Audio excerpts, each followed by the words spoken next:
Democratic candidates are in Iowa this weekend, where they are rallying their supporters ahead of the Iowa caucuses. Sunday marks exactly 1 year until the presidential election. 17 Democratic hopefuls are trying to convince voters they're the best person to take on President Trump. Former Texas Congressman Beto O'Rourke dropped out of the race Friday. CBSN political reporter Caitlin Huey-Burns joins me now from Waverly, Iowa. So, Caitlin, Senator Kamala Harris has had a tough week, sinking in the polls and closing 3 of her 4 presidential campaign offices in the state of New Hampshire. Our Ed O'Keefe spoke to the senator last night, and I want to play some of their conversation. When it comes to Iowans, they're nonplussed about what's happening with polls. They know that in Iowa they actually make decisions based on what is possible, even if other people don't think it's possible. This is what Iowa has done in the past, and this is what I'm betting on in terms of what Iowa is going to do in this election, which is make a decision based on what they believe is possible, the America they can see, the America that they know we have the potential to be, and that's what I'm counting on. Caitlin, what have you seen there in Iowa? Is her message resonating with Iowa voters despite her recent setbacks? Well, her message here in Iowa is that she is all in. We talked about how she had cut staff from New Hampshire. She is putting all of their resources in Iowa, trying to gain ground as she has fallen pretty dramatically over the past few months in the polls. So she's trying to message to voters that she is going to where they are. She's trying to have intimate conversations with voters. She's been cooking for families in their own kitchens and really trying to localize her campaign. We'll see if that pays off at a time where you have candidates like Elizabeth Warren and Pete Buttigieg certainly on the rise here in Iowa. Well, the senator also touched on her proposed health care plan. Senator Elizabeth Warren just unveiled her own Medicare for All proposal. How do they compare?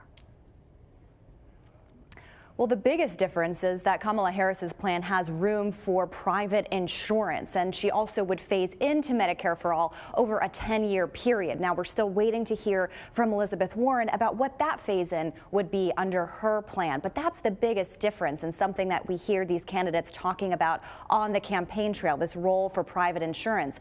Then you have someone like Pete Buttigieg, who has been talking about a plan called Medicare for All Who Want It, and he's been trying to message to those who may be a little reluctant to have a Medicare for All system entirely. Now, we're here in a high school gym in Waverly. Pete Buttigieg is on his bus tour all around Iowa, and we're following him. You can see in the background here that they are kind of setting up for this campaign event, and that's been a message that he's been talking about, that he wants to have more practical ideas, as he calls them, especially as it relates to health care. And he has been talking about how he wants voters to make the decisions about what their health care plan would look like. And in fact, Mayor Buttigieg has been climbing in the Iowa polls. One voter told you what excites him about the mayor. Let's listen to that. The whole atmosphere feels like Obama did when he was just getting his momentum. And that's really what I want to say, is that it feels like Obama, not that Pete's Obama, but the whole atmosphere, the whole surrounding him. Yes. And why do you say that? Like, what is it? It's a feeling, and so many of us in Iowa were there. Wow, Caitlin, it's so interesting to not only hear that answer, but when you saw him deliver it, that look in his eye was like this gleam in that voter's eye. What could this comparison to President Obama mean for Pete Buttigieg's campaign? Yeah, all of these candidates here are looking for some way to kind of recreate that Obama magic because in Iowa, he was kind of lower down in the polls and was able to surge after a weekend like we saw here with that big Democratic Party dinner on Friday night. Now, Pete Buttigieg has been starting speeches here in Iowa, reminiscing about how last time he was here 12 years ago, volunteering for a young candidate with a funny name. This kind of atmosphere, he says, reminds him of that as well. Now, you can see kind of the parallels, of course, that he is trying to draw with himself. And that's something that, you know, after hearing the mayor speak last night, we saw that voter kind of come away, and that was his first reaction.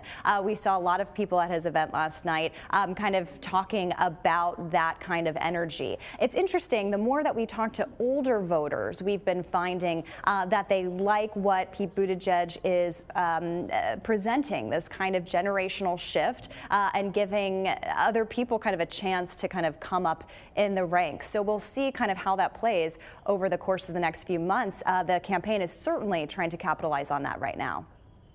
All right, Caitlin Huey-Burns in Iowa for us. Caitlin, thank you very much. Thank you.